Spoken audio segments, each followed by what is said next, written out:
అనకాపల్లి జిల్లా సబ్బవరం మండలం GVMC 88వ ward నంగినారపాడు గ్రామంలో పంచకర్ల యూత్ ఆధ్వర్యంలో ఏర్పాటు చేసిన ఐస్ కోల్డ్ వినాయకుడిని శనివారం పెందుర్తి ఎమ్మెల్యే పంచకర్ల రమేష్ బాబు దర్శించుకుని పూజలు చేశారు. ఈ సందర్భంగా ఆయనకు అనకాపల్లి జిల్లా జనసేన పార్టీ ప్రధాన కార్యదర్శి ఇందలి వెంకటరమణ, బోడపాటి శ్రీనివాసరావు, కండేపల్లి ఎర్నిబాబు, పంచకర్ల యూత్ కమిటీ సభ్యులు ఘన స్వాగతం పలికారు. పూజల అనంతరం ఎమ్మెల్యే పంచకర్ల రమేష్ బాబును ఘనంగా సత్కరించారు. ఈ సందర్భంగా పెందుర్తి ఎమ్మెల్యే రమేష్ బాబు మాట్లాడుతూ, హిందూ సాంప్రదాయంలో మొట్టమొదటి పండుగ నవరాత్రులు పూజలు చేసే వరసిద్ధి వినాయకుడిని ఇక్కడి యూత్ ప్రత్యేకమైన సినీ సెట్టింగ్ ఐస్ హోల్డ్లో ఏర్పాటు చేయడంతో పాటు ఊంజల సేవలో గణపతి ఉయ్యాలలో ఊగే సన్నివేశాన్ని అద్భుతంగా ఏర్పాటు చేయడం అభినందనీయమన్నారు.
వారోత్సవాల సందర్భంగా ఈరోజు మన నంగినారపాడులో జరుగుతున్న ఇక్కడ యువత ఏర్పాటు చేసిన ఈ మందిరాన్ని సందర్శించడం జరిగింది. ఈరోజు అన్న సందర్భం కూడా ఉంది.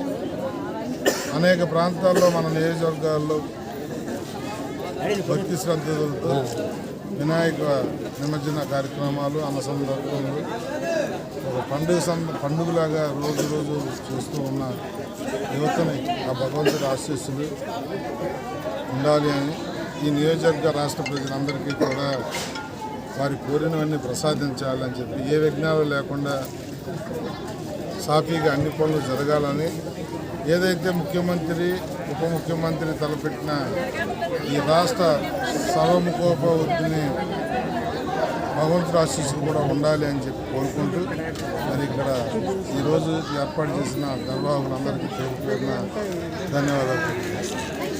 ఇది సిద్ధివినాయక యూత్ అసోసియేషన్లో ఇది పెట్టడం జరిగింది. 7వ తారీఖున పంపేయడం, ఈరోజు అన్న సందర్భం అనుకు కూడా ఇవాళ జరుగుతుంది. ఇది కొత్తగా ఈ సంవత్సరం ఐస్ వరల్డ్ వినాయకుడిని పెట్టడం జరిగింది. ఉయ్యాల్లో వినాయకుడిని పెట్టడం జరిగింది.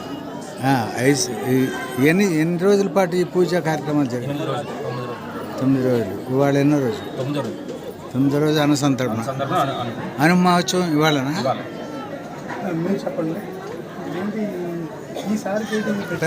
ప్రతి సంవత్సరం చేస్తారా మీరు ఈ వేడుక? ఈ సంవత్సరం ఇంకా డిఫరెంట్గా మీరు ట్రై చేయాలని చెప్పి ఐస్ వాళ్ళు ఉయ్యాల వినాయకుడిగా మీరు ట్రై చేసింది సార్. ఆయన 8 రోజులు ఇది 9వ రోజు ఆయన సాయంత్రం రండి. నిమజ్జన కార్యక్రమం. మీ పేరు చెప్పండి.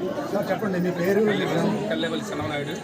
అలాగే మా గ్రామానికి ఇప్పుడు ప్రతి సంవత్సరం కూడా ఇప్పుడు వినాయకుడి మహోత్సవం చాలా ఘనంగా చేసుకుంటాం.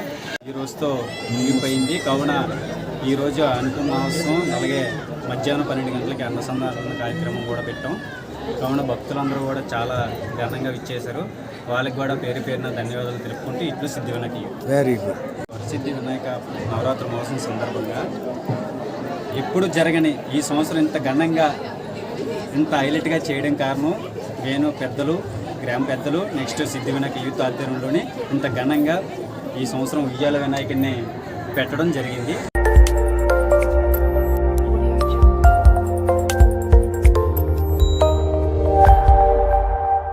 Audio Jungle.